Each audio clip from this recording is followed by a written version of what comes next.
৩ সপ্তাহ পেরিয়ে গেলেও ইব্রাহিম রাইসির মৃত্যু এখনো রহস্যের জন্ম দিয়ে যাচ্ছে।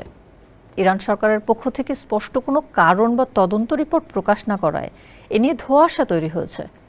এরই মধ্যে রাইসির সঙ্গে ওই সফরে থাকা এক মন্ত্রীর দিকে আঙুল তুলেছেন ইরানের সাবেক এক আইন প্রণেতা। ওই মন্ত্রীর রহস্যজনক আচরণ নিয়ে উঠেছে নানা প্রশ্ন। আরও জানাচ্ছেন আহমদুল্লাহ শিকদার। আগামী ২৮ জুন ইরানে আগাম প্রেসিডেন্ট নির্বাচন অনুষ্ঠিত হবে, যাকে ঘিরে এরই মধ্যে দৌড়ঝাঁপ শুরু করেছেন প্রার্থীরা।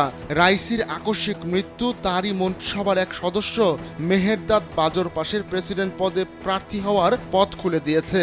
আপাত দৃষ্টিতে বিষয়টি স্বাভাবিক মনে হলেও রাইসির মৃত্যুর পর তার প্রার্থিতা ঘোষণা সন্দেহের জন্ম দিয়েছে।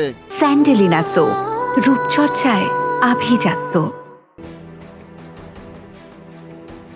আর সেই সন্দেহের বীজ বুনে দিয়েছেন ইরানেরই সাবেক আইন প্রণেতা গোলাম আলী জাফরজাদে ইমানাবাদী। শুক্রবার ইরানি গণমাধ্যম এসলাহাত নিউজকে দেওয়া সাক্ষাৎকারে তিনি বাজরপাশের দিকে সন্দেহের আঙুল তোলেন। এসলাহাত নিউজ সংস্কারপন্থী ঘেঁষা গণমাধ্যম হিসেবে পরিচিত। ইমানাবাদীর অভিযোগ, শেষ মুহূর্তে কেন রাইসির হেলিকপ্টার থেকে নেমে গিয়েছিলেন বাজরপাশে। ইমানাবাদী বলেন, রাইসি তার খুব কাছেই সাপ পুষছিলেন। এই সরকারি মন্ত্রীদের দেখে বিভ্রান্ত হতে হচ্ছে। মাত্র ২ সপ্তাহ আগে যারা শোকের মধ্যে ছিলেন, এখন প্রেসিডেন্ট পদের জন্য তারা অধীর আগ্রহে অপেক্ষা করছেন। হঠাৎ মনের এমন পরিবর্তন কেন, প্রশ্ন করেন ইমানাবাদী।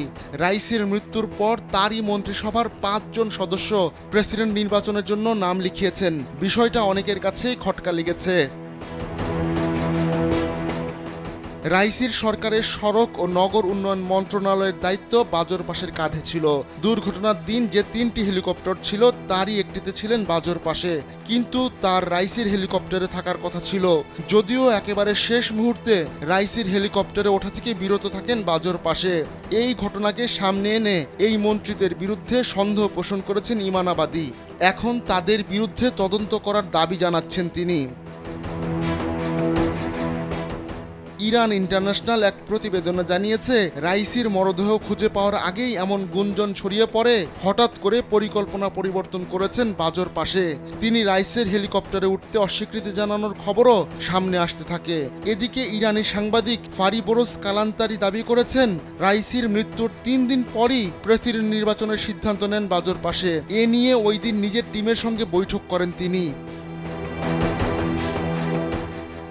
রাইসির মৃত্যু রহস্য নিয়ে জট কাটছে না, আবার এর সঙ্গে ইসরায়েলের সম্পৃক্ততা আছে তেমনটা প্রতিষ্ঠা করার জন্য যথেষ্ট তথ্য প্রমাণও ইরানের হাতে নেই। বরং রাইসির মৃত্যুর পর দেশটির কয়েকজন কর্মকর্তার রহস্যজনক আচরণের খবর সামনে আসছে। ইরানের মন্ত্রিসভার গুরুত্বপূর্ণ মন্ত্রী বাজরপাশের বিরুদ্ধে ওঠা অভিযোগ এসব ঘটনায় নতুন মাত্রা যোগ করবে বলে মনে করা হচ্ছে। আহমদুল্লাহ শিকদার, কালবেলা ডেস্ক।